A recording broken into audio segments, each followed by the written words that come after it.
যখন যেই জিনিসের দামটা বেশি থাকবে তখন দেখবেন সেই জিনিসের খাওয়ার চাহিদাটাও বেশি থাকবে। আমরা বলি কি দিয়ে খেলে মুখে রুচি লাগবো, আর গরিব মানুষ বলে পেটে কয়টা ভাত পড়লেই দুনিয়াটা শান্তি লাগবো। হ্যালো এভরিওয়ান, আসসালামু আলাইকুম। কেমন আছেন সবাই?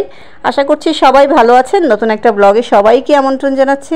সকালে চা করতে করতেই আজকের ব্লগটা শুরু করলাম। ভেবেছিলাম বৃহস্পতিবার আজকে কোনো কাজ নেই, কিন্তু না, সেটা আর হলো না। কাজ বের করতে করতে এত কাজ বের করেছি, ভেবেছিলাম আজকে শুধুমাত্র আদা রসুনটা পেস্ট করব, দুপুরের খাবারটা আজকে ইলিশ মাছ ভাজা দিয়েই শেষ করব, কিন্তু সেটা আর হলো না। আমি যে ইলিশ মাছ বের করতে যে এত কাজ বের করেছি সেটা আজকে ভিডিওতে দেখলেই বুঝতে পারবেন। তো হঠাৎ করে হচ্ছে পাশের বাসা থেকে একটা কচু দিয়ে গেল। তো অনেকের ভিডিওতে দেখেছি কচু ভাজা করে, তো আজকে আমি ফার্স্ট টাইম ট্রাই করলাম। যদিও হচ্ছে কচু ভাজার জন্য যেভাবে রিং করে কাটতে হয় সেটা আর কাটতে পারলাম না। অনেকক্ষণ চেষ্টা করেছিলাম, সেটা আর করা হলো না। তারপরে হচ্ছে চিন্তা করছি হাল ছাড়বো না। এর মধ্যে হচ্ছে ফ্রিজ থেকে 3 প্যাকেট দুধ বের করতে গিয়ে দেখি 1 প্যাকেট ফাটা। হলো না কাজ, আরও কাজ বেড়ে গেল। তো সেইটাকে হচ্ছে আবার গুছিয়ে রাখতে হলো। অন্য সময় হচ্ছে তাড়াতাড়ি করে দুধের প্যাকেটটা বের করে আবার ফ্রিজে ঢোকাই। এর মধ্যে ফ্রিজ খুঁজতে যেয়ে তো আদা রসুন পেলাম, তারপরে হচ্ছে খেজুর পেলাম। খেজুরটা অনেক দিন যাবত তোদের বাবা বলছিল খেজুর বের করো, আমার মনেই থাকে না। যেখানে আমি জানি আমার ফ্রিজে কোনো আদার প্যাকেট নাই, সেখানে ফ্রিজটা নাড়া দিয়ে দেখি 2টা বড় বড় আদার প্যাকেট। আমি যে কবে কুটে রেখেছি আমার মনেই নাই। খুব ভালো হলো। তো কাজ অনেকগুলোই বের করেছি, একটু একটু করে সবগুলো শেষ করব। আজকে বাসায় এসে যখন খেজুরের বক্সটা টেবিলের উপর দেখলো, আমার হাজবেন্ড তো সেই 32 দাঁত দিয়ে হাসি দিয়ে বলল, আজকে খেজুর বের করেছো?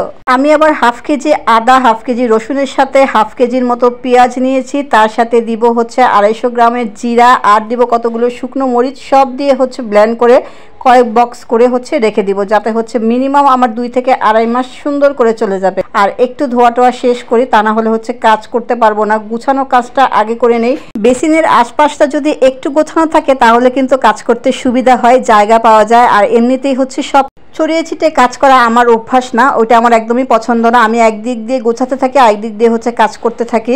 আমার ছোট মেয়েটা হঠাৎ করে এসে দেখলাম দাঁড়িয়ে আছে। ঘুম থেকে উঠে চুপ করে এভাবে দাঁড়িয়ে থাকাটা, এই অভ্যাসটা ওর হচ্ছে 1.5 বছর থেকে। যখন থেকে ও খাট থেকে নামতে পারে তখন থেকে করে কি, ঘুম থেকে উঠেই চুপ করে এসে এভাবে দাঁড়িয়ে থাকে। মাঝে মাঝে হচ্ছে আমি তো দেখে একটু ভয় পেয়ে যাই, যে কারণ আমি জানি যে আমি ঘরের মধ্যে একা, আর ও তো ঘুমাচ্ছে, ও তো 12টার আগে উঠবে না। এই ইলিশ মাছটা কিন্তু গত বছরের পূজার সময় আমি কিনেছিলাম। এখন পর্যন্ত কিন্তু টেস্ট একদম আগের মতো আছে। ওদের বাবাকে আমি রাতের বেলা যখন ভেজে দিয়েছিলাম, ওদের বাবা বলছিল, তোমার ফ্রিজে ইলিশ মাছ আর কয়টা আছে? আমি বললাম মনে হয় 2টা, একটা বের করেছি, আরেকটা থাকতে পারে। বলে এটা তো আগের মাছ, বোঝাই যাচ্ছে না। নিশ্চয়ই শুরুতে দেখেছেন কিভাবে মুড়িয়ে রেখেছিলাম ইলিশ মাছটা, যাতে কোনো রকম বাইরের বাতাস ঢুকতে না পারে। টেস্ট কিন্তু একদম আগের মতো আছে। আর কচু কাটাটা মনের মতো হলো না, রিং করতে পারলাম না। তো আদা রসুন, চালের গুঁড়া, বেসন, তারপরে হচ্ছে একটু চাট মশলা দিয়ে আমি একটা ব্যাটার তৈরি করে নিলাম। এখন হচ্ছে কচুটা ভাজবো। তো কচুটা হচ্ছে রিং করে মনের মতো কাটা হলো না। ময়মনসিংহের মানুষেরা খুব সুন্দর করে কাটতে পারে, আমারটা হলো না, তাই দেখতে অতটা সুন্দর হলো না, কিন্তু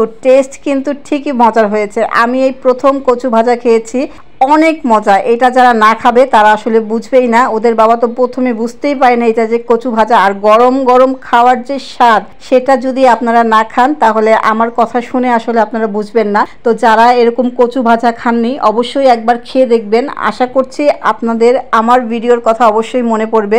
আমি গরম গরম চুলায় ভাজতে ভাজতে খেয়েছি। আমার মেয়েকে ডেকে নিয়ে আসছি যে একটু খেয়ে দেখো কেমন লাগে, আর কি ভাজছি তুমি তোমাকে বলতে হবে। তো ও প্রথমে বুঝতেই পারে নাই যে এটা কচু ভাজা। অনেক মজা হয়েছে এটা। তো আপনারা অবশ্যই হচ্ছে যারা খান নাই একবার হলেও কচু এরকম করে ভেজে খাবেন।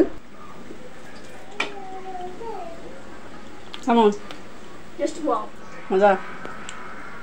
গরিব মানুষরা এত পদে পদে রান্না করে না আমাদের মতো। ওরা হচ্ছে একটা পদ পেট ভরে খাওয়ার মতো রান্না হলেই হয়ে যায়। আর আজকে আমার ঘরে এই কচু ভাজা আর হচ্ছে কাঁচামরিচ দিয়ে ভাত খাওয়া হয়ে গেছে। আমার মেয়ে খেয়েছে। বাকি কচুগুলো ভেজে নিলাম, পাশাপাশি হচ্ছে অনেকগুলো পেঁয়াজ ছুলে নিয়েছি, আদা রসুন পেস্ট করব, আর বাকি মাছগুলো হচ্ছে এখন মাখিয়ে রেখে দিব। আজকে এই পর্যন্তই। সবাই ভালো থাকবেন। আল্লাহ হাফেজ।